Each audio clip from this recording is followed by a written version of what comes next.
মানুষের দরজায় যেয়ে ঘুমাইছিলাম।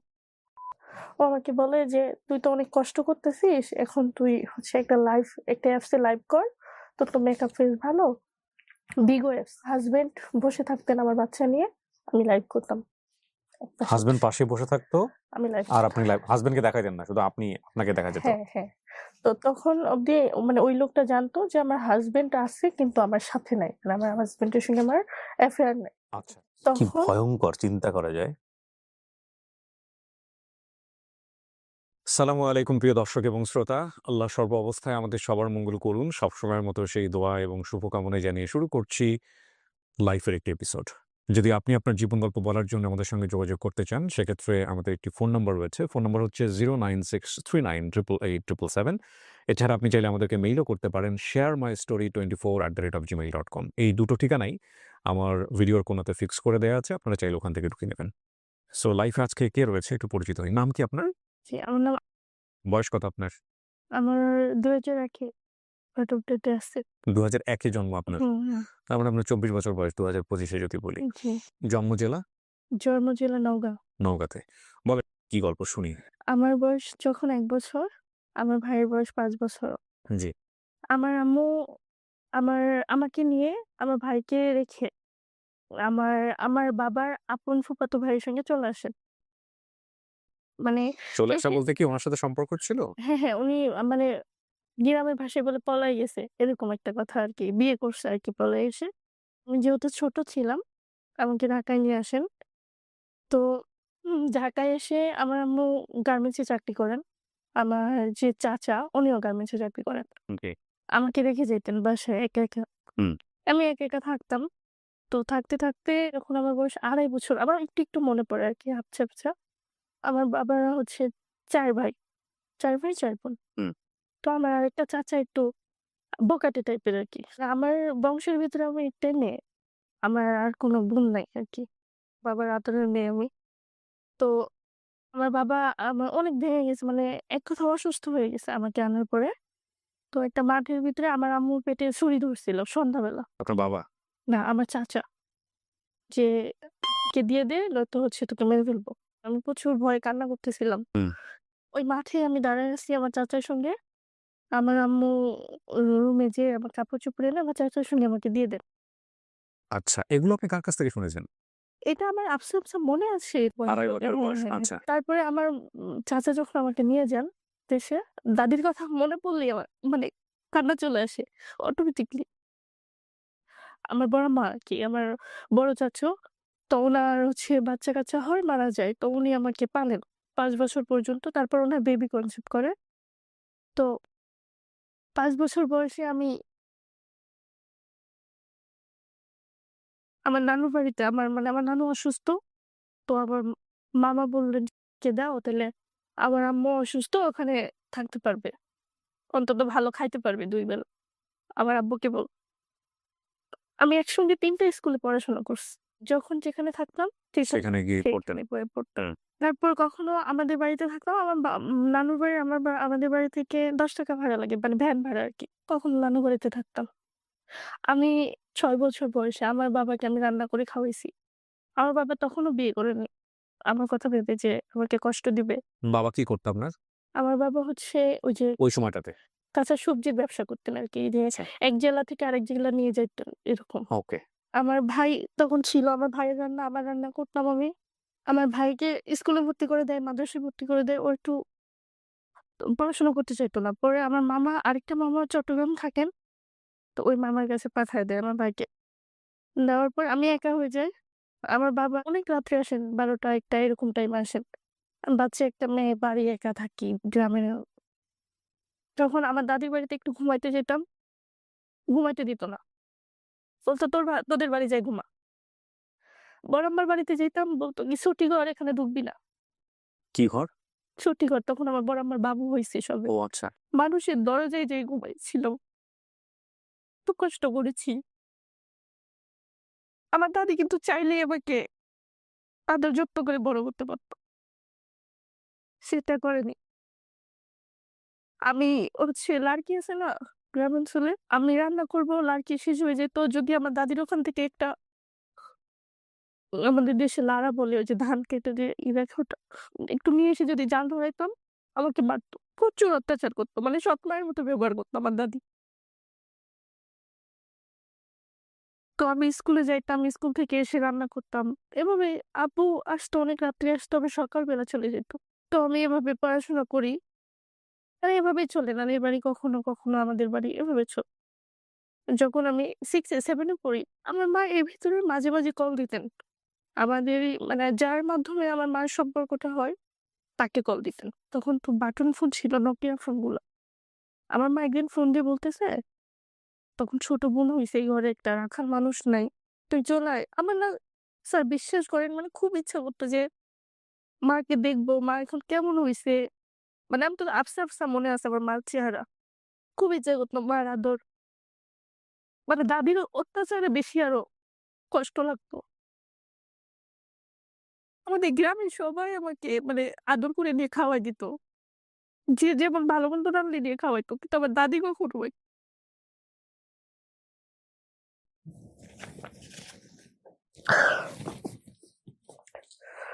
তো আমার ওই বোনকে মানে চাচাতো বোন হয় আমার। বোনকে বলতেছে যে "আখিকে নিয়ে আয়।"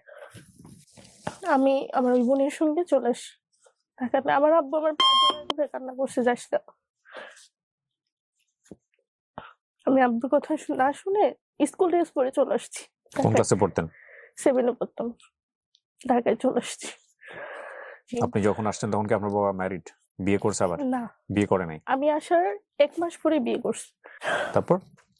তারপর ঢাকায় আসার পরে আমার সেই ছোট বোনকে আমাকে দিলেন পালতে। তো আমার ছোট বোন, আমি তো তখন ছোট ছিলাম, পারতাম না, মানে টেক কেয়ার করতে পারতাম না এত। আপনার মা কি ওনার ঘর সংসার করতেছে তখন? হ্যাঁ, একসঙ্গেই থাকে? হ্যাঁ। ওকে, একটা রুমে থাকে, চান্দুরা ওকে। থাকে। হুম। তো তখন আমি যখন পারতেছি না, আমার আম্মু দেখতো, তখন প্রচুর অত্যাচার করতো আমাকে। অত্যাচার যে বলতে? তোকে নিয়ে আসলাম দেখার জন্য, উনাকে উনাকে দেখতে পারিস না, মানে মারধর করতো। হুম। তারপরে আমার বোনকে দিয়ে দিলেন আমার খালার কাছে হুম। গ্রামে। দিয়ে আমাকে একটা, তখন আমার বয়স কত? 6 এ পড়ি, 12-13 বছর হবে এরকম। হুম। আমাকে নুডলস ফ্যাক্টরিতে, একটা ফ্যাক্টরিতে নিয়ে দিলেন। লেখাপড়া বন্ধ? বন্ধ। ১২০০ টাকা সেলারি পাইতাম আমি। কিছুদিন পর ওইটা বন্ধ হয়ে গেল। আরেকটা ছোট গার্মেন্টস ছিল, গেঞ্জি সেলাই করতো, সেখানে দিলেন। সেখান থেকে মোটামুটি আমি ১ বছরের মতো ওখানে থাকি আরকি। সব মানে মেশিন-টেশিন চালাইতে পারি। গার্মেন্টস এর আরকি হুম। সব বুঝি তখন। হুম। তখন অব্দি আমি সেলারি পাইতাম, আম্মুকে এনে দিতাম।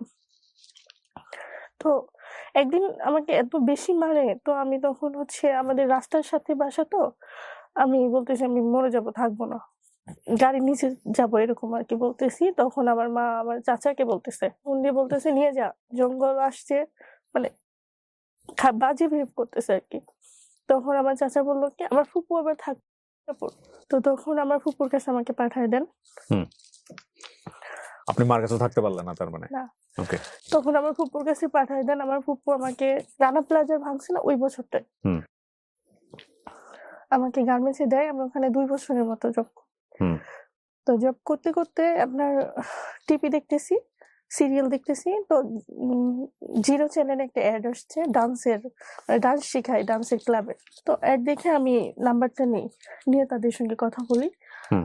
তো উনারা জিরো বলতেছে চ্যানেল মানে বুঝতে পারছেন ডিশের একটা চ্যানেল হ্যাঁ, হ্যাঁ, যেখানে মানে নিজস্ব সিডি। সিডি গুলো হ্যাঁ, প্লে হ্যাঁ। করে। আপনারা যদি ডিশ দেখার আইডিয়া থাকে তাহলে বুঝতে পারবেন। হ্যাঁ। জি। তো তখন হচ্ছে উনি আমাকে বলেন ভর্তি ফি ৳৫০০, হুম। মাসিক ৳৫০০। হুম। তখন আমি বলতেছি ঠিক আছে, আমি বেতন পেয়ে গার্মেন্টস এ জব করি। বলতেছি বেতন পেয়ে তারপর যাবো আমি। মানে নাচ দেখে আপনার আগ্রহ হয়েছে? হ্যাঁ, আচ্ছা। যে আমি নাচ শিখতে চাই। তখন আমি সেলারি পেয়ে কথা মতো ১০ তারিখে যাই। যে ডান্স শিখি। এটা ছিল ডিসেম্বর মাসে ছিল থেকে। থাকতেন আপনি কার কাছে? আমার ফুপুর কাছে থাকতাম। ফুপুর কাছে? বাবার সঙ্গে যোগাযোগ নাই? যোগাযোগ কথা হইতো আরকি। ঐরকম আমার বাবা তো টোটালি আমার কথা শুনতে পারত না। কেন? আমার বাবা ওই যে চলে আসলাম আমার মার ও কাছে। এই কারণে আর সে শুনতে পারত না, না? এখনো না। আমার আব্বু আমার সঙ্গে ভালোভাবে কথা বলেন না। অভিমান। কিছু অভিমানের কোনো যুক্তি থাকে না। যুক্তি দিয়ে সেগুলোকে পুরনো মানে আপনি কোনোভাবেই বাঁধতে পারবেন না। মানে ওর বয়সে তো যাওয়ারই কথা মার কাছে। সেখানে বাবাকে কেন অভিমান করতে হবে? কিন্তু হয়। যুক্তি থাকে না। তারপর আমি সেখানে ডান্স শিখি। ৫ দিন রিহার্সাল করি। নিয়মিত যাই আরকি ৫ দিন। হুম। অফিস ছুটি হওয়ার পরে যাইতাম। তো 16ই ডিসেম্বরে ওনাদের একটা শো থাকে ক্লাব থেকে। তখন আমার উস্তাদ আমাকে বললেন যে, "তুমি চলো, যদি তুমি ডান্স নাও করো, তুমি দেখবা তোমার অভিজ্ঞতা হবে।" আচ্ছা। ৫ জন ডান্স করার পরে সবার লাস্টে আমাকে উঠান। আমি উঠবো না, জোর করে উঠানো স্টেজে হলো। উঠায় আপনাকে ডান্স হ্যাঁ, করানোর হ্যাঁ। জন্য। বয়স কত তখন আপনার? তখন আমার 14 বছর। প্রোগ্রামটা কোথায়? এটা ধামরাই ছিল। কি ধরনের লোকজন আসছে ওখানে? হয় না 16ই ডিসেম্বর তারপর 14ই ফেব্রুয়ারি কনসার্ট প্রোগ্রাম বুঝতে হয় পারছি। না? হ্যাঁ, তারপর? এরকম। তো তখন আমি সবার লাস্টে যখন স্টেজে উঠি, পারফর্ম করি, করার পরে আমি ৳২,০০০ টিপস পাই। যখন আমি টাকাটা পাই আমি কান্না করে দিই। "এটা দিয়ে আপনি চা নাস্তা খেয়েন।" আমার ওস্তাদকে বলতেছি। তখন আমার ওস্তাদ বলতেছে, "না, এটা তোর অনেক কষ্টের টাকা, তুই নিয়ে যা।" ওই প্রোগ্রামে দেখে আমার ওস্তাদকে বুকিং করলো হলুদের শো, মুসলমানের শো, বিভিন্ন শোতে আমাকে মানে রাখলো আরকি।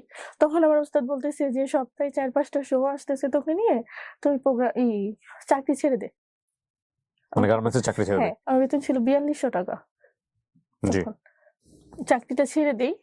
সেই সময় মানে আমি বুঝতাম না আসলে কিভাবে মেকআপ করতে হয়, কিভাবে ড্রেস পড়তে হয়। মানে একটা ফ্রেন্ড হয়ে যাই। তারপর ও আমাকে মেকআপ করায় দিত। দেশের বিভিন্ন জায়গায় শোতে যাইতাম হুম। ওর সঙ্গে, ওর উপর ডিপেন্ড করে। এই শো করতে, করতে তো আমার ওই নাচের জগতেরই আরেকটা ফ্রেন্ড ও আমাকে বলে যে, "একটা গায়ে হলুদের শো আছে, করতে পারবি? দিনের শো।" তো দিনে বলে আমি ডাউট করি গায়ে হলুদ দিনে হয়। হুম। তো আমারও তখন প্রোগ্রাম দরকার ছিল। তো আমি বলছি, "ঠিক আছে। যদি তুই রিস্ক নেস তাহলে যাইতে পারি। কোনো প্রবলেম হবে না তো?" ও বলতেছে, "না।" হুম। তখন গেলাম। ওর সঙ্গে যেয়ে দেখি যে হচ্ছে ট্রলারে শো।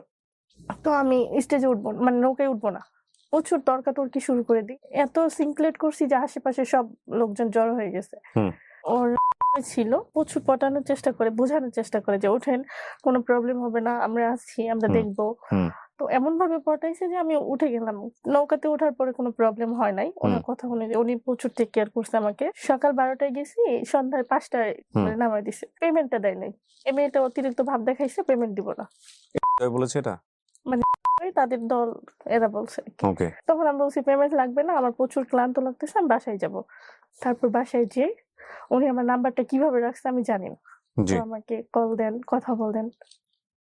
তখন আমি ওনাকে প্রচুর গালাগালি করি যে, "আমার পেমেন্টটা দিলেন না, এটা সেটা।" পরের দিন উনি আমাকে ফোন দিয়ে বললেন, "আমি তো আপনাদের এলাকায়। আসেন মিট করি।" ওনার সঙ্গে ফ্যান্টাসিতে ঘুরি আমি সেদিন। জানি না কি হইলো পরের দিনই আমাকে আমাকে বাজে অফার করছে। আমি বলছি, "না, আমি এসব করি না। আমি ঐরকম মেয়ে না।" তো উনি বলতেছে, "আমি তোমাকে বিয়ে করব।" এই ছেলেটা বলেছে আপনাকে? জি। তো আপনার সম্পর্কে জানতো এই কথা বলার আগে যে আপনি কোথা থেকে আসছেন, আপনার ব্যাকগ্রাউন্ড কি? এগুলো জানতো? হ্যাঁ, আমি তাকে বলছি, সবগুলোই বলছি যে, আমি এরকম, এরকম আমার ফ্যামিলি। তাকে সব বুঝায় বলছি। হুম। তখন সেও এক বাবার এক ছেলে। তার ফ্যামিলি ব্যাকগ্রাউন্ড ভালো। হুম। তখন তো ছোট ছিলাম, ডিসিশনটা নিতে পারতাম না। হুম। হ্যাঁ? তো আমার ওই ফ্রেন্ডের আমি যেকোনো কিছু করলে আমার ওই ফ্রেন্ডের কাছে আমি ডিসিশন নিতাম তার কাছে। হুম। তখন সঙ্গে আমার সেই টাইমটা প্রচুর ঝামেলা চলে। আমি কথা ওর সঙ্গে ডিসকাস করার কোনো ছিল না। নিজে, নিজে ডিসিশন নিয়ে নিই যে ঠিক আছে বিয়ে করব। তখন আমি ২ তলায় থাকতাম। নিচতলায় একটা আন্টি ছিলেন, উনার ছিলেন। তো আমি যাই উনার সঙ্গে শেয়ার করি যে, "আন্টি, আমি তো সব কথা আপনার সঙ্গে শেয়ার করি এরকম, এরকম। বিয়ে করতে চান? উনার বাড়ি এই জায়গায়।" তো উনি বলতেছে, "ঠিক আছে, ছেলেকে আসতে বল দেখি।" তখন আমার বার্থডে ছিল সেদিন আবার। ও আন্টি বলতেছে, "ঠিক আছে, ঢাকায় যদি প্রবলেম হয়, কোর্টে যাই তোদের বিয়ে করায় দিই।" কথা মতো নিয়ে চলে গেলেন। কোর্টে যেয়ে বিয়ে দিলেন আমাদের। বয়স কত তখন আপনার? বিয়ের বয়স হইছে? না, ছেলের বিয়ের বয়স ছিল? ছেলের বিয়ের বয়স ছিল, আমার বিয়ের বয়স ছিল না। তো আপনি এইজন্যই বলছি যে না প্রবলেম জেনে হলে শুনে এরকম একটা ছেলেকে কেন বিয়ে করলেন? মানে ওর ফ্যামিলি কোথায়, কি অবস্থা কিছু জানেন আপনি? তখন না, জানতাম না। না জেনেই করে ফেলছেন। হ্যাঁ, আপনার মাথার উপরে তখন কে? আপনার ফুপু? আমার মাথার উপরে তখন কেউই ছিল না। আমার ফুপুর কাছ থেকেও তো চলে গেছি। আমার ডান্স যখন বুঝতে পারছি। যেদিন ক্লাবে ভর্তি হইছি সেদিন থেকেই আমার ফুপু আমার সঙ্গে কথা বলে। ওকে, বিয়ে করছেন। তারপর? তারপর বিয়ে করার পরে সাভারে ছিলাম ১৫ দিনের মতো। তারপর সে আমাকে নিয়ে চলে আসেন বাড্ডাতে। বাড্ডা ওনার বোনের বাসা ছিল। সেখানে নিয়ে আসেন। ও কি করতো পেশায়? মানে ওর আব্বু সেনাবাহিনীতে ছিলেন। ওর আব্বু মারা যাওয়ার পরে ও মানে আরকি ওই জায়গায় জয়েন হবে এরকম একটা কিছু ছিল। তখন কিছু করেন না। ও তার মানে পুরোপুরি বেকার? হ্যাঁ। আচ্ছা। আপনাকে বিয়ে করে কি ওর বাড়িতে নিয়ে গেছে না? ওর বোনের বাসায় নিয়ে গেছে। নিয়ে যাওয়ার পর কি বলছে? তখন ওর বোন আরকি মেনে নিয়েছে, কিছু বলে নাই। তখন আমরা সংসার করি। হুম। হুম। তখন ও ছোট একটা জব নাই। তো আমার হাসব্যান্ড প্রচুর পাঠাইতেন মানে নেশা করতেন। কবে জানলেন এটা? বিয়ের পরে। কিভাবে জানলেন? আমার ননাস ওর বোন আমাকে বলেন যে, "এরকম, এরকম তুমি জানো না আমার আব্বা মারা যাওয়ার পরে আমাদের প্লট ছিল অপু শহরে মানে আমার হাসব্যান্ডের। হুম। সেই প্লট বিক্রি করে তার প্রচুর মানে আপনি যার নিজের চোখে দেখছেন? হ্যাঁ। না দেখলে বলেন না। আপনি না, না, না কিভাবে আমি দেখছেন সেটা দেখছি, বলেন। আমি হ্যাঁ, বলি। হ্যাঁ। তারপর ও এই মানে ওর বোনের সঙ্গে প্রত্যেকদিনই ঝামেলা করতো টাকা পয়সা নিয়ে। এক ভাই এক বোন? না ২ বোন। আচ্ছা, ওর বড় বোনের কাছে প্লটটা বিক্রি করে যে টাকা দিয়ে প্রত্যেকদিন আচ্ছা। টাকা নিত আর উনি যাই খাইতো। তো এক পর্যায়ে যেয়ে যখন আমাদের বিয়ের বয়স ৬ মাস হুম। তখন রুমেই খাইতো। মানে এতদিন তো বাহিরে খাইতো। তো আমাকে কথায়, কথায় বলে নাসনি অলি ওর ফ্যামিলিও নাসনি অলি, নাসনি অলি এসব বলতো। প্রত্যেকটা মুহূর্তে উঠতে, খাইতে, বসতে এক কথায় নাসনি অলি। একদিন এত বেশি মারছে আমাকে আমি অজ্ঞান হয়ে গেছিলাম। তো সেদিন আমার কাছে না টাকা ছিল, না কোনো ফোন ছিল। মানে এমন একটা পরিস্থিতি বিয়ের পর করছে। মানে টোটালি আমাকে সবকিছু থেকে আলাদা করে দিছে। তখন আমার উস্তাদকে আমি ফোন দেই। একটা আমার পাশের রুমের একটা ভাবির ফোন দিয়ে আমার উস্তাদকে ফোন দিয়ে বলি যে আমাকে ডান্স শিখাইছে আরকি। যে ভাইয়া এরকম, এরকম অবস্থা আমাকে ৳৫০০ দেন আমি চলে আসবো। আর একটা থাকার ব্যবস্থা করে দেন। তখন উনি আমাকে ৳৫০০ দেন বিকাশে। বিয়ের কতদিন পরের ঘটনা এটা? ৬ মাস পর। ৬ মাস পরে। এর মধ্যে মারটার খায় একদম পুরা কাহিল। হ্যাঁ, প্রত্যেক দিনই মারতো। তো তখন ওই আমার যখন বিয়ে করছেন তখন বয়স কত আপনার? ১৪-১৫ বছর, ১৫ বছর বয়স। আর ওর বয়স? ২২ বছর মেবি। হুম। আমি তখন গেলাম ওর কাছ থেকে যাওয়ার পরে আমার ফ্রেন্ডের ওই যে বাসায় গেলাম। হুম। যে এর সঙ্গে থাকলাম আবার শো করতেছি, প্রোগ্রাম করতেছি, ডান্স করতে, করতে ১ বছর আলাদা ছিলাম। ১ বছর পরে ওর বোন আমার সঙ্গে কন্টাক্ট করার চেষ্টা করে। ওর বোনকে আপনার দিয়ে ভাইগুলো কোথায় তখন? ওই যে আমার মামার বাড়ি চট্টগ্রাম। ও ও মামার বাড়িতে। হ্যাঁ, ও মামার বাড়ি কিন্তু আমার আপনার জীবনটা এরকম হয়ে গেছে। কখনো মামা, কখনো মা, হ্যাঁ, কখনো হ্যাঁ, বাবা। হ্যাঁ। তো এক জায়গায় সেটেল হলেন না কেন আপনি? আমার আসলে ওই বয়সটাই ছিল না। বয়সটাই ছিল না। That's a good answer. জি। আমি তখন ওই ১ বছর আলাদা থাকার পরে আমার ননাস আমাকে বিভিন্নভাবে কনভিন্স করে যে, "আসো, সংসার করো" এটা। তো তারপরে আমি আমার ননদের কথা শুনে আসি। প্রোগ্রাম আবার ছেড়ে দিই। হুম। দিয়ে আসি। আসার পরে আমি আবার চলে যাই। ৬ মাস পর আবার এরকম ঝামেলা হয়, মারধর প্রতিনিয়তই। আবার চলে যাই। হুম। লাস্ট বারে আমি মানে কোনো কিছুতেই আসবো না। আমাকে মানে সবার সামনে পায়ে ধরে নিয়ে আসছে। কখনোই সে আমাকে মারবে না। হুম। আসার পরে আমার বাবু পেটে আসে। আবার আমাকে মারে। এত বেশি মারে তখন আমার বাবুর বয়স ৪ মাস মানে পেটে। হুম। তখন আমার আম্মুকে আমি ফোন দিয়ে বলি যে এরকম, এরকম অবস্থা। তখন আমার আম্মু বলতেছে যে, "তুই আয়, তোকে আমি বাচ্চাটা নষ্ট করে দিই।" আমি বলতেছি, "না আসলে যখন আমার" বাচ্চা পেটে আসছে তখনও কি আপনার বিয়ে হওয়ার বয়স হয়েছে? হ্যাঁ, হ্যাঁ, হ্যাঁ। তখন আমার বিয়ে হওয়ার বয়স হয়েছে। হ্যাঁ, হ্যাঁ। বিয়ের কত বছর পরে? বিয়ের ৪ বছর পরে। ৪ বছর পরে। ওকে। তখন আমার আম্মুকে আমি বলি যে, "না আমি বাচ্চাটা নষ্ট করতে চাই না। আমার বাঁচার জন্য কেউ নাই। হুম। আমি এই যে টাকা ইনকাম করি, যখন আমার ভাই, আমার মা, আমার বাবা, আমার মামারা, আমার কাকারা যখন আমার থেকে টাকা চাইতো, আমার আপনি টাকা ওই দিতেন। সেন্সটা ছিল না। আমি ২০,০০০, ৫০,০০০ এরকম টাকা দিতাম। প্রচুর টাকা আর্নিং করতাম, প্রচুর শো করতাম এই আমি। ডান্স করে, করে। হ্যাঁ, তখন আমার আম্মু আমাকে বলতেছে যে, "হ্যাঁ, তুই কি করবি তোর ব্যাপার, মর তুই। তুই আর কখনো আমাকে ফোন দিবি না।" তখন আমি ওই যে শো করতাম যে একটা আ হিন্দু মহিলা আছে, উনি আরকি উনার ক্লাব ছিল। ওই জায়গায় বিভিন্ন মেয়েরা দূর-দূরান্ত থেকে মেয়েরা যেয়ে অনেক ক্লাবে উনার বাড়িতে থেকে তারপরে উনি শো ধরতো, সেই শো গুলাই যাইতো আরকি। হুম। তখন দুর্গাপূজা ছিলেন, আমি উনার বাসায় চলে যাই। যেয়ে দুর্গাপূজার শো করি। ওই ৪ মাস থেকে আমার বাবুর বয়স যখন পেটে আমার ৬-৭ মাস, তখন আমি ওই শো গুলা করি, প্রোগ্রাম করি। পেটে দুর্গাপূজা বাবু নিয়ে প্রোগ্রাম করতেন আপনি? হ্যাঁ, আমার বাবুর যখন ৭ মাস তখন আমি প্রোগ্রাম করেছি। হাউ এটা কিভাবে সম্ভব? আজগুবি কথা বললে তো হবে না। আজগুবি না, ৭ মাসের পেট নিয়ে কেউ ডান্স করতে পারে? আমার কাছে প্রুফ আছে আপনি দেখেন। আছে এরকম ভিডিও ৭ হ্যাঁ, মাসের? ভিডিও আছে, আমার পিক আছে। তো আপনি লোকজন বুঝে দেখেন। যাবে না এটা যে আপনার পেটে বেবি? আমি তখন একটু মোটা-সোটা ছিলাম, মানে ভুঁড়ি এরকম লাগতো। এত বেশি ওকে, বোঝা যেত না। ওকে। না এগুলো তো আমি দেখাতে পারব না। আমি আমার অনুষ্ঠানে ডান্স হ্যাঁ, দেখাই না। না, না ঠিক আছে কিন্তু তারপর আপনি আপনি প্রুফ চাইলে হিসেবে প্রুফ ওকে দেখতে ফাইন, পারেন। ফাইন। বাবু ৭ মাস তখন একটা শোতে গেলাম। প্রচুর পেইন হচ্ছিল পেটে। হুম। তখন আমি আমার হাসব্যান্ডকে ফোন দিয়ে বললাম যে এরকম অবস্থা। তো ও তখন আমাকে নরমালি বলল যে, "ঠিক আছে তুমি চলে আসো। তোমার আর প্রোগ্রাম করতে হবে না।" হুম। তো আমি বাচ্চার কথা ভেবে কোনো কিছু না কারণ আমি ডেলিভারি করব। আমার মা-বাবা আমার পাশে, কেউ আমার পাশে নাই। তো আমি সেই কথা ভেবে আমার হাসব্যান্ডের কাছে যাই। তখন আমার হাসব্যান্ড বেকার ছিলেন। যাওয়ার পরে যে আমার চাচা আরকি আমার সৎ বাপ, সে ভালো পোস্টে জব করে গার্মেন্টস এ। তাকে বুঝাইয়ে আমার হাসব্যান্ডকে একটা জব দিয়ে দেই গার্মেন্টস এ আরকি। আচ্ছা। তখন ও ১ সপ্তাহ নাইট ছিল, ১ সপ্তাহ ডে ছিল এরকম। Day night. তখন ওই যে নাইট যে ছিল সেই সপ্তাহটা যাইতে চাইত না। ডে হইলে যাইতো। আর প্রচুর মারধর করতো আমাকে। আচ্ছা। প্রচুর, হ্যাঁ। এমনও আছে ৭ মাসের পেটে আমাকে লাথি মেরে অজ্ঞান করে রাখছে। আশেপাশে সবাই ভাবতেছে আমার বাচ্চাটা মারা যাবে। মানে মাথায় পানি-টানি দিচ্ছে, এরকম অবস্থা। আমার মা পাশাপাশি ছিলেন, ১০ মিনিটের ডিফারেন্স ছিল আমাদের বাসায়। আমাকে কখনো দেখতে আসেন। আমার হাসব্যান্ড ২ মাস জবটা করছে। বাচ্চা হওয়ার আগে জবটা ছেড়ে দিছে। তখন আমার ডেলিভারি করবে, টাকা লাগবে। সিজার হবে আমার। আমার হাসব্যান্ডের বাড়ি থেকে কিছু টাকা দেন। আমার মার কাছে আমি কান্না করছি পা ধরে। আমার মা ৳১ দেওয়ার জন্য রাজি হয় নাই। আমার বাপকে বলছি, আমার বাপ তখন আমাকে ৳৫,০০০ দিছিলেন। আমার বাপ হচ্ছে গ্রামের অত্যন্ত সহজ সরল একটা মানুষ। হুম। আমার ডেলিভারিটা হয় ১৫ থেকে ২০ দিন মেবি। তখন আমি প্রোগ্রাম করি। কি বলেন? হ্যাঁ, আমি আমার বাচ্চাকে রেখে যেয়ে যখন প্রোগ্রাম করি, আমার বাচ্চা দুধ খাওয়ার সময় হইলে আমার ড্রেস, লেহেঙ্গা ভিজে যেত। এরকম হইতো। বাচ্চাটা কোথায় থাকতো? আমার হাসব্যান্ডের কাছে থাকতো। তো হাসব্যান্ড আপনাকে দিত এই অবস্থায় প্রোগ্রাম করতে? বাধ্য, খাবে কি বাচ্চা? ও কি তখন ইয়াবা নিচ্ছে? না, তখন আবার কিভাবে নিবে? তখন টাকা নাই। টাকা শেষ। ও কিছু করে না? না। তারপরে কি হলো? তো ডান্স করতাম নিয়মিত এরকম ৬ মাস আমার বাচ্চার বয়স, তখন ডান্স ছেড়ে দিই আরকি। তো আমার একটা ফ্রেন্ড ও আমাকে বলে যে, "তুই তো অনেক কষ্ট করতেছিস। এখন তুই হচ্ছে একটা অ্যাপসে লাইভ কর। তোর তো মেকআপ ফেস ভালো। ওখান থেকে যদি কিছু আসে তোর প্লাস পয়েন্ট হবে। তো বাচ্চার কাছেও থাকতে পারলি, বাইরে যাইতে হইলো না।" হুম। বিগো অ্যাপস। তখন আমি ওর কথা মতো ওই অ্যাপসটা ডাউনলোড করি। ভিগো লাইভ সম্পর্কে আগে জানতেন? ওইটা ওইদিনই আমি হচ্ছে ডাউনলোড করি।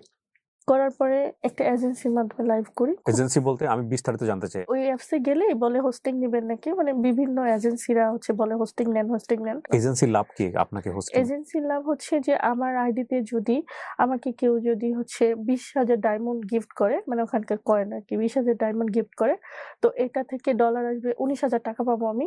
আর ওই এজেন্সি পাবে, এখান থেকে এজেন্সিও পাবে। এজেন্সি কেন পাবে? এজেন্সি আপনাকে কি সুবিধা দেবে? এজেন্সি আমাকে পরিচালনা করতেছে। কিভাবে? উনি আমাকে ওই টাকাটা উইথড্র করে বিকাশ থেকে দিবে। আচ্ছা, ওকে। আমার কিছু জানা নাই। ভিগো লাইভ নিয়ে আপনারা নিশ্চয়ই জানেন যে কিছুদিন আগে কিন্তু আমাদের এরকম একজন অভিনেত্রী মারা যাওয়ার পরে এই ভিগো লাইভ অ্যাপটা নিয়ে অত্যন্ত সমালোচনা তৈরি হয়। ওনার লাইফের মধ্যে যেহেতু ভিগো লাইভ ঘটনাটা আছে, সো যে কারণে ওনার কাছ থেকে জানতে চাচ্ছি। হ্যাঁ, তারপরে কি হলো? তারপর ওই বিগো লাইফে একজন আসে, যে আমাকে প্রচুর গিফট করেন। মানে ডায়মন্ড খেলে আরকি।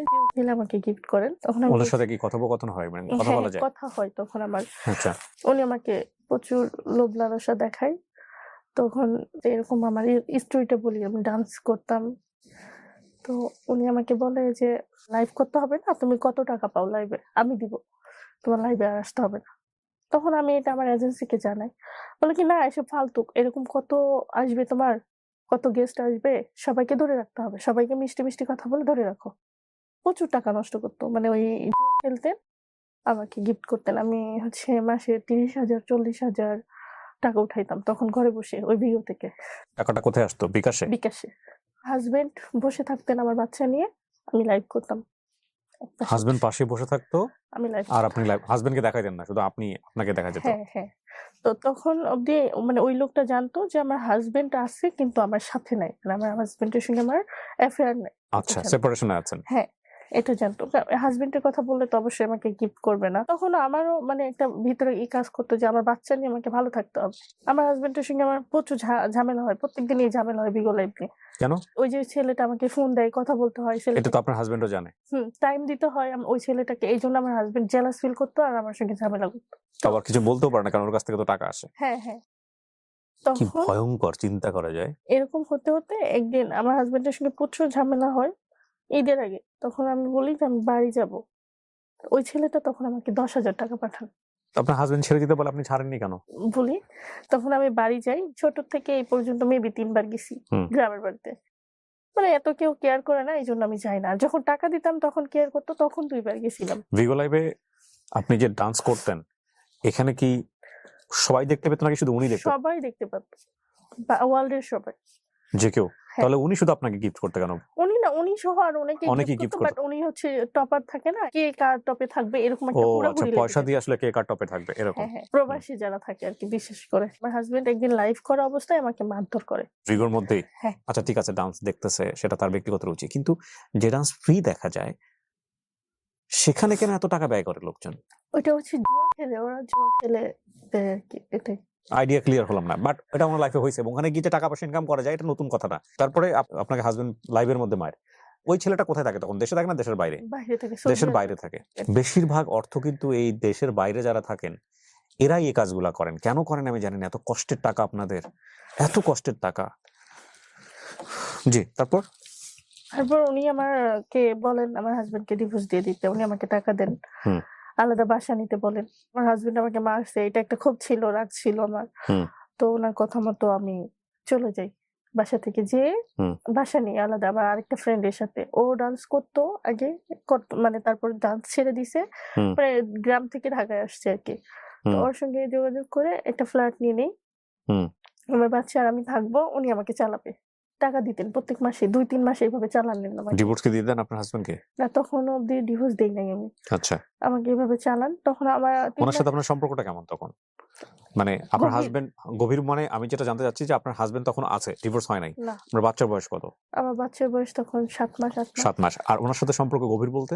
গভীর বলতে গভীর সম্পর্ক। তো পরবর্তীতে আমার হাজবেন্ড আমাকে সুসাইড করবে এরকম একটা হুমকি দেন, কিংবা করে আপনার না। হাজবেন্ড সুসাইড করে হুমকি দিয়ে কেন দিল? মানে তার বাচ্চাকে ছাড়া সে থাকতে পারতেছে না, এটা বলেন আমাকে। ওকে। এক পর্যায়ে যে সে হচ্ছে ঘুমের ওষুধ খান অনেকগুলো আমার হাজবেন্ড, খেয়ে মানে অবস্থা নাজেহাল, মেডিকেলে ভর্তি করে রাখছে। আমাকে ফোন দেন আমার শাশুড়ি, যাই আমি। যে লোকটার সঙ্গে আপনার এই সম্পর্কটা, ওই লোক কি বিবাহিত ছিল? তখন পর্যন্ত আপনি কি জানেন? তখন পর্যন্ত আমি জানতাম সে বিবাহিত না। বিবাহিত না। ওকে, ফাইন। তারপর? তারপর হচ্ছে আমার হাজবেন্ডের কাছে যাই। এটা আবার ওই যে আমার সঙ্গে যে ফ্রেন্ডটা থাকতো, ও বিগো লাইভ করতো। ও আবার বলে দিছে। ওই ছেলেটাকে? হ্যাঁ, ওই ওই ছেলেটাকে। ছেলের নাম কি ছিল? তারপর? তো তখন সে বলে দিছে যে এরকম এরকম, আমার ডান্স জগতে সবাই আমাকে চিনে। হুম। তখন আমাকে উনি বলেন চলে গেছে আর হাজবেন্ডের কাছে। তো আমার হাজবেন্ড তখন মেডিকেলে ছিলেন 2 দিনের মতো। তারপর বাসায় আনি। হুম। আনার পরে মিলচাল করার চেষ্টা করি যে থাক, যা হবার হইছে। আপনার হাজবেন্ড তখন জানতো যে এই লোকের সঙ্গে সম্পর্ক? হ্যাঁ, হ্যাঁ। তখন আপনার আমার হাজবেন্ড সহ্য করছে কিভাবে? আর আমি বুঝি না আপনি ভাই কেমন হাজবেন্ড, জানা শোনার পরও বারবার ওয়াইফকে কাছে নিচ্ছেন। আপনি ডিভোর্স দিয়ে দেন। তারপর আর কি আমার হাজবেন্ডের কাছে যাই। তখন আমার হাজবেন্ড টাইসের কাজ করতো। কাজ করা শুরু করছে। মানে ঘরে চাল নাই, খাবে কি বাচ্চা? আপনার হাজবেন্ড জানতো যে আপনি ওনার সঙ্গে এতটা গভীর সম্পর্কে গেছেন? হ্যাঁ। তো একদিন কাজে যান। হঠাৎ করে একদিন ফেসবুকে দেখি যে আমার এই ভিডিওগুলা, অশ্লীল ভিডিও। ফেসবুকে? ফেসবুকে আমার নাম সেম আইডি খুলে করেছে? আইডি খুলে আমার ফ্রেন্ড লিস্টে যারা ছিলেন, আমার মামা, আমার মানে আমার চাচা, আমার যে সৎ বাপ সে, আমার বোন, মানে যারা ছিলেন আর কি, আমার গ্রামবাসী যারা, সবাই আমার অ্যাড ছিলেন আমার ফেসবুকে, সবাইকে ইনবক্সে এগুলো দেন। আমি এখানে একটা কথা একটু বলে রাখি। প্রতিটা গল্পই আমরা এখানে নিয়ে আসি মানুষকে সচেতন করবার জন্য। ওনার গল্পের আজকের যে প্রেক্ষাপট সেটা আপনারা দেখেছেন এবং একই সাথে ওনার গল্প এখন কোন জায়গায় দাঁড়িয়ে আছে সেটাও আপনারা জানেন। ওনার লাইফে কি হয়েছে সেটাও আমরা যাবো পরবর্তীতে। কিন্তু আমি এখানে একটু সতর্কবার্তা দিতে চাই, বিশেষ করে আমার দর্শক যারা আছেন। এই গল্পেরই কোনো একটা বিশেষ অংশ কেটে নিয়ে, ধরেন আমি ওনাকে প্রশ্ন করছি বা ওনার সাথে সম্পর্কটা কেমন, সামান্য একটা অংশ কেটে নিয়ে আগ পিস করে এই গল্পটাকে যথেষ্ট রকমভাবে বাজেভাবে উপস্থাপন করা সম্ভব। অনেকেই ফেসবুকে গল্পের সামান্য একটা অংশ কেটে নিয়ে খুব পচা পচা থাম্বনাইল দিয়ে সেগুলোকে বিভিন্ন মাধ্যমে ছাড়ছেন। এতে করে আমার তো অবশ্যই, এবং একই সাথে আমাদের যারা দর্শক আছেন তারাও অনেক বেশি মনক্ষুণ্ণ হচ্ছেন। যারা এই কাজটি করছেন তাদেরকে আমি আমার এই ভিডিওর মাধ্যমে সতর্ক করছি, দয়া করে এমন কাজ করবেন না। আমরা অবশ্যই আপনার বিরুদ্ধে আইনানুগ ব্যবস্থা গ্রহণ করব, কারণ একটা বিষয়কে আপনি ভুলভাবে উপস্থাপন করছেন। সো এটা করা যাবে না। এতে করে আমার ক্ষতি হচ্ছে এবং একই সাথে আমাদের অনুষ্ঠানেরও ক্ষতি হচ্ছে। ঠিক আছে?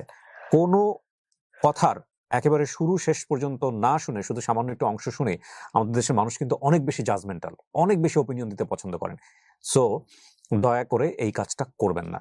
তাহলে আপনার ওই আইডিটা, এটা কি আপনারই ছিল নাকি ও নিজে বানিয়েছে? নিজে বানিয়েছে। আমার তখন এই সেটা হ্যাঁ, বানিয়ে এখনো আছে আইডিটা। আপনার এই ফুটেজগুলো দিয়েছে? ফুটেজ গুলো দিচ্ছে, ইনবক্সে দিচ্ছে। আসলে এতটুকু মাথায় ছিল না যে উনি এসব স্ক্রিন রেকর্ড কিংবা স্ক্রিন ভিডিও করে এসব রাখবে। তো উনি এটা ওইরকম স্ক্রিন ভিডিও করে রাখেন। তখন আমার হাজবেন্ড এগুলা দেখে আমাকে প্রচুর মারেন, প্রচুর। এর আগে জানতো না হাজবেন্ড? না, আহারে, প্রচুর মারেন। মারবে কি? ওর তো মাথা খারাপ হয়ে যাওয়ার কথা হ্যাঁ। এগুলো দেখার পরে। আপনি ওকে মানে না জানিয়ে আপনি তো প্রচুর মারার পরে আমি তো মারে কি মানে ওই সময়টাতে একটা ছেলের ব্রেন আউট হয়ে যাওয়ার স্বাভাবিক, কারণ তার ওয়াইফ না থাকলে ঠিক আছে ফাইন, কিন্তু এই যেহেতু জিনিসপত্র যখন তার চোখের সামনে পড়ছে, শুধু ছেলে না, একটা মেয়ে হলো কি কি কি ধরনের চিন্তা ভাবনা, কি কি অবস্থা দাঁড়াবে। এবং এগুলা যে আজকে যে এখানে আসলে উনি এভাবে বলছেন, এটা আমাদের সমাজে এখন ভয়ঙ্কর রকম ভাবে এগুলো আসলে আমি এই সোশ্যাল মিডিয়া বলেন, এই প্রযুক্তি বলেন, এগুলো যে আমাদেরকে কি পরিমাণে ইনসিকিউর করেছে। এই অনুষ্ঠানগুলোর এই কারণেই প্রচার করা যে আমাদের সবার সাবধান হওয়া উচিত। আমি এই টপিকগুলো না বললে আমি জানি আমি এই শো থেকে যাওয়ার পরে আমার ওই ভিডিওগুলো ভাইরাল হয়ে যাবে। এগুলা নিয়ে আমি জানি। এইজন্যই বললাম। খাইতে হবে বাস্তবে। সে তো আমাকে লোভ লালসা দেখাইছে যে বিয়ে করবে। তখন অবধি সে আপনি আমাকে দোষ স্বীকার করছেন ওই সময়টাতে যে আপনার হ্যাঁ, ভুল হয়েছে হ্যাঁ। এটা? আমার ভুল হইছে। আমার ফেস দেখা যাচ্ছে। আমার দোষ না স্বীকার করে তো ওই কোনো ছেলের উপায় ফেস দেখা গেছে? ওই ছেলে যে হ্যাঁ, ওই ছেলের ফেসও দেখা যাচ্ছে। কত সালের ঘটনা এটা? 22 সালের ঘটনা। আপনি 23 সালে 23 পুলিশের কাছে গেছেন, মামলা না, করেছেন? না, না, কেন যাইনি। করেননি? এখন অব্দি আমার মানে এখন মানে নতুন করে 1 মাস হইছে এগুলা শুরু করতেছে সে যে আমি আপনার জানি হাজবেন্ডের সহযোগিতা নিয়ে আপনার হাজবেন্ড সহ আপনি সহ গিয়ে তো এটা আইনের আশ্রয় নিতে পারতেন, করেন নাই আপনারা। না করি নাই। যদি এরকম কখনো কেউ করে ব্ল্যাকমেইল, বাংলাদেশের আইন অনুসারে পর্নোগ্রাফি অ্যাক্ট এবং একই সাথে সাইবার ক্রাইম অ্যাক্ট অনুসারে আপনারা মামলা করতে পারবেন। কোনোভাবেই এটাকে টলারেট করবেন না। কোনো রকম যদি কেউ কোনো ব্ল্যাকমেইলের ঝুঁকি দেয়, যে মানে বলে যে তো আরো পাবলিশ করব, কোনোভাবেই ভয় পাবেন না, মামলা করেন। এবং মামলা অবশ্যই করবেন। যদি থানাতে মামলা না হয় কোর্টে যাবেন, কোর্টে গিয়ে মামলা করবেন। হ্যাঁ, জি। তো আমার পরিস্থিতিটা তখন এরকম ছিল প্রত্যেকটা মানুষ আমাকে ফোন দিয়ে বলে ইভেন আমার নিজের ভাই ফোন দিয়ে বলে যে এসব কি। তখন আমি আসলে অনেকবার গেছি। তখন আমার হাজবেন্ডের সঙ্গে থাকা অবস্থায় গলায় দিয়েছি। ওই তখনও আমাকে মারে যে তুই কেন করতে যাবি কিংবা এরকম কিছু। আমার হাজবেন্ড আমাকে প্রচুর ভালোবাসে। কিন্তু আসলে নেশা করতেন তো এই জন্য এরকম। প্রত্যেকটা খোঁটা শুনতে হচ্ছে আমার দোষ আমি করছি আমাকে মানে সব প্রতিনিয়তই দেখছোস মানে গেছোস এটা দেখাইছোস মানে এরকম খোঁটা দিচ্ছে আমাকে। আমি আমার হাজবেন্ডের কাছ থেকে চলে যাই। ওই যে বললাম না আমার যে একজন শো করায় বাসায় মেয়ে রেখে তখন আমার বাচ্চার বয়স 10 মাস এরকম। তখন আমার জামাই আমাকে প্রচুর ভালোবাসতেন। বিভিন্ন জায়গায় মানে যেই জায়গায় আমি যেতে পারি পরিচিত সব জায়গায় গেছেন সে আমাকে খোঁজার জন্য। আমি টোটালি সিম টিম অফ করে মানে আমি চাচ্ছিলাম যে হয়তোবা মরে যাবো নয়তোবা এমন কোথাও যাবো কেউ যেন আমাকে না পায়। তো সেখানে যেয়ে আমি একটা শো করার পর আমার হাজবেন্ডকে ডিভোর্স দিই। কোর্টের থেকে ডিভোর্স দিয়ে দেওয়ার পরে বাচ্চাকে নিয়ে মানে বাড়ির ভিতরে অপরিচিত একটা জায়গায় গোপন যেখানে আমি চলে আসি। আসার পরে আমার বাচ্চাকে মানুষের কাছে রেখে গার্মেন্টসে চাকরি নিই।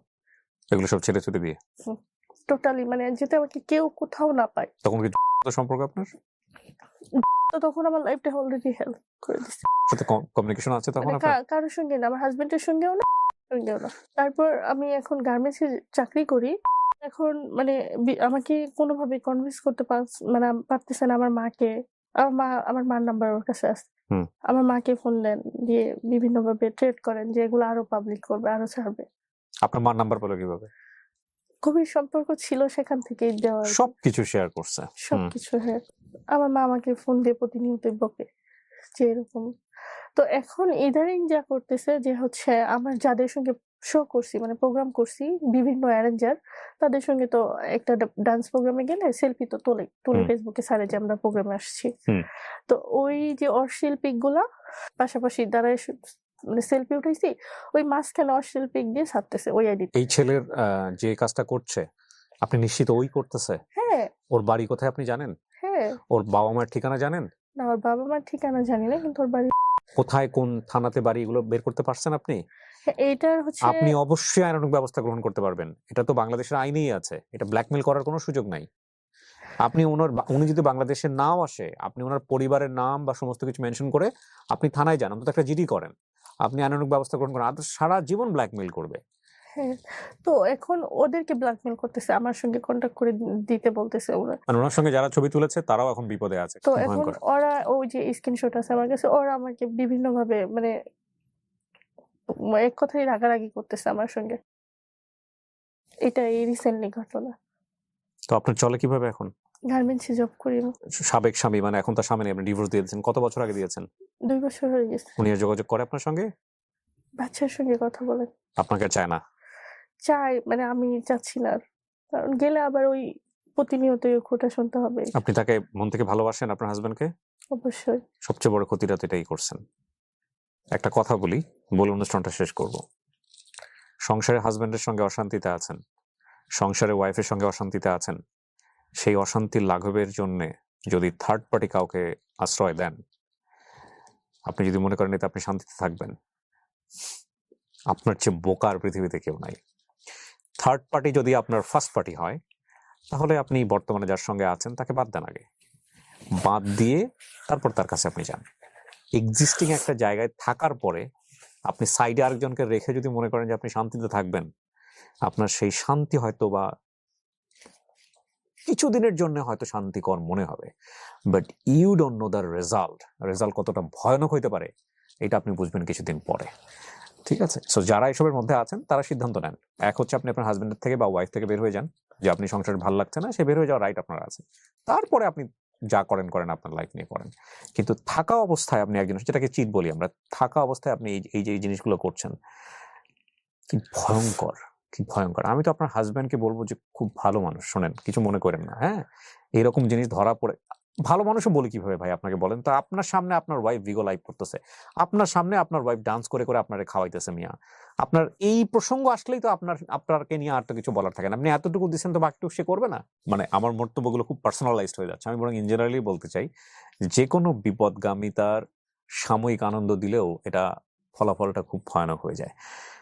এই যে আপনার হাজবেন্ড এত আপনার গায়ে হাত তুলেছে, এত অত্যাচার করেছে, তারপরেও তো আপনার হাজবেন্ড আপনার জীবনে এত বড় ক্ষতি করে নাই যত বড় ক্ষতি করে দিছে। এটা আমার হাজবেন্ড বলে, প্রতিনিয়তই বলে যে আমি তো পারলাম না, এটা বলে, এখনো বলে। সবচেয়ে বড় ক্ষতিটা কার হয়েছে বলেন তো? আমার বাচ্চা আর আমার বাচ্চার ফেসটাও তো আসছে। ওই ভিডিওগুলোতে আপনার বাচ্চার ফেসও আছে। ঠিক। মানে ওই ভিডিও কলে যখন ছিল, বাচ্চাটা তো অল্প বয়স, বাচ্চাটা হয়তো আশেপাশে দিয়ে ঘুরে বেরিয়েছে, এবং ওই ভিডিও কল যখন রেকর্ড করেছে এই ভদ্রলোক তো অবশ্যই না, সে যে রেকর্ড করেছে এবং সেই রেকর্ডের মধ্যেই বাচ্চার ছবিটা চলে আসছে। কত বড় ক্রাইম আপনি চিন্তা করে দেখেন, যে একটা বাচ্চা দুনিয়াতে বড় হওয়ার আগেই তাকে সামাজিকভাবে কতটুকু ভয়ঙ্কর হতে পারে একটা মানুষের মানসিকতা। আচ্ছা ভাই, আপনি তো এই ভিডিওটা দেখবেন, আমি ধরে নিলাম যার সঙ্গে আপনি এই সম্পর্কটা করছেন সে সবচেয়ে পৃথিবীর নিকৃষ্টতম মানুষ। আমি আপনার পক্ষ থেকে একটা কথা বলি, সবচেয়ে নিকৃষ্টতম মানুষ। কিন্তু এই ভিডিওগুলো যখন আপনি ওর আইডিটা নিয়ে বা ওর আইডিটা বানিয়ে যখন আপনি ছেড়েছেন, আপনি আসলে এটা কি প্রমাণ করলেন? আপনি এটা দিয়ে প্রমাণ করতে চাইলেন যে ও পৃথিবীর সবচেয়ে বড় খারাপ মানুষ? ওর থেকেও কয়েকশো গুণ খারাপ মানুষ হচ্ছেন আপনি। আপনার চেহারাগুলো ওখানে দেখা যাচ্ছে, এবং নট অনলি দ্যাট, ওর যে ছোট বাচ্চাটা, সেই ছোট বাচ্চাটাও কিন্তু এই স্ক্রিনশটগুলোর মধ্যে আছে, এই স্ক্রিন রেকর্ডিং ভিডিওগুলোর মধ্যে আছে। মানে মাথায় কি বিন্দুমাত্র সেন্সটুকু কাজ করে না যে একে তো পাপ, আর দ্বিতীয়ত আমি এই পাপের সাক্ষীগুলো রেখে যাচ্ছি? মানে এই বাচ্চাটার কি অপরাধ ছিল? সামাজিকভাবে এই বাচ্চাটা যখন বড় হবে, এগুলো তো কখনো যাবে না ইন্টারনেট থেকে, তখন এই বাচ্চাটার কাছে মা কি জবাব দিবে, বাপ কি জবাব দিবে? বংশানুক্রমে, মানে জেনারেশন বাই জেনারেশন, এই আপনাদের দুজনের ভুলগুলো তারা ক্যারি করে যাবে। আপনি গল্পটা কেন বললেন বলেন তো? আসলে আমার গল্পটা বলার মেন সেটা ছিল যে আমি যে ভুলটা করছি আর 10টা মেয়ে যেন না করে। ফার্স্ট অফ অল একদম ছোট থেকে যে ভুল ডিসিশন গুলো নিছি এগুলো যেন না, আমাকে দেখে যেন ওরা শিখে। সংসার করতে পারছেন না এরকম অনেকেই আছেন, আমাদের সমাজে আছেন। সংসার থেকে বের হয়ে যাওয়া কোনো অপরাধ নয়। সংসার থেকে বের হয়ে যেতে হলে বের হয়ে যাবো আমরা। হ্যাঁ, সফোকেটিং লাগছে, কোনোভাবে অ্যাডজাস্ট করতে পারছি না, জানি ওই মানুষটাকেই চাই, তারপরও ওই মানুষের সঙ্গে আমার থাকতে হচ্ছে, এবং যখন দূরে থাকতে পারি না, কাছে চলে আসতে হয়, সম্পর্কটা কোনোভাবেই ভালো যাচ্ছে না, মনের ভয়ঙ্কর রকম কষ্ট হবে। তারপরেও যদি আপনার ডিভোর্সে যেতে হয় যান, সেপারেশনে যেতে হবে যান। যাওয়ার পরে আপনার জীবনে যদি কেউ আসে, সেটা তো খুবই ন্যাচারাল, আসতেই পারে। কিন্তু থাকা অবস্থাতেই আপনি আপনার হাজবেন্ডের সঙ্গে বা ওয়াইফের সঙ্গে যদি এই ধরনের কাজ করেন বা করতে থাকেন, the result is not good. আল্লাহ আমাদের সবাইকে মাফ করুক। আমি আপনাকে ধন্যবাদ জানাই যে আপনি সৎ সাহস নিয়ে আজকে এটা এখানে এসে বলেছেন। আমরা যতটুকু পারি প্রেসাইজ করে আমরা গল্পটা এখানে প্রচার করলাম, এবং আপনার এই ভুল থেকে হাজার মানুষ হয়তোবা শিখবে। আসলেই কি শিখবে, এটা হচ্ছে কথা। আপনার বয়স তো অনেক অল্প, আপনি এখন গার্মেন্টস করে আপনি হলো আপনার সন্তানের সঙ্গে আছেন। ঠিক আছে, আপনার রিয়েলাইজেশন আছে, আপনি হয়তো একটা সময় কাটিয়ে উঠতে পারবেন। তবে একটা কথা বলি, আজকে যে ওর যে ভুলটা হয়েছে, এই ভুলের পেছনে কিন্তু ওনার একটা ব্যাকগ্রাউন্ড আছে। ওর লাইফে কোনো মেন্টর ছিল না, বাট মেন্টর থাকার পরেও যে মানুষের জীবনে এত বড় ভুল হয় না, এটা কিন্তু না। মেন্টর থাকার পরেও ভুল হয়, সাপোর্ট দেওয়ার পরেও ভুল হয়, অতিরিক্ত শাসন করে সুন্দরভাবে বড় করার পরেও ভুল হয়। এই যে আমি এত কথা বলে যাচ্ছি, এমনও হতে পারে দেখো আমার জীবনে হয়তো এর চেয়েও বড় ভুল আছে। ভুল আমাদের সবারই হয়, কিন্তু এই ভুল থেকে আমরা কি শিখবো সেটাই হচ্ছে ফ্যাক্ট। একজনের ভুল থেকে আমরা অন্তত এতটুকু শিখতে চাই যে আল্লাহ এত বড় ভুল যাতে আমি কখনো না করি। এবং সবসময় এই প্রার্থনাটুকু যেন থাকে যে উনি যেভাবে করেছেন, ওনাকে আঙ্গুল তোলা আমাদের উদ্দেশ্য নয়, ওনাকে জাজমেন্ট করাটা আমাদের উদ্দেশ্য নয়। আমরা যাতে এই ভুলটা এড়িয়ে চলতে পারি। সো আমার এই ভিডিও দেখে আমি যেই ভদ্রলোক এইসব কাজ করছেন তাকেও বিরত থাকতে বলবো যে ভাই আজকে থেকে শেষ করেন, আর আগায়েন না। প্রত্যেকটা মানুষেরই সুন্দরভাবে বাঁচার রাইট আছে। সুন্দরভাবে বাঁচার রাইট নিয়ে তাকে থাকতে দেন, বাঁচতে দেন। আমরাও চেষ্টা করি ভালোভাবে বাঁচার জন্য। অন্তত এই পথগুলোতে যেন আমাদের কখনো ভুলেও যাতে না যাওয়া হয়। শেষ করছি আজকের মতো। ভালো থাকুন প্রিয় দর্শক এবং শ্রোতা। আসসালামু আলাইকুম।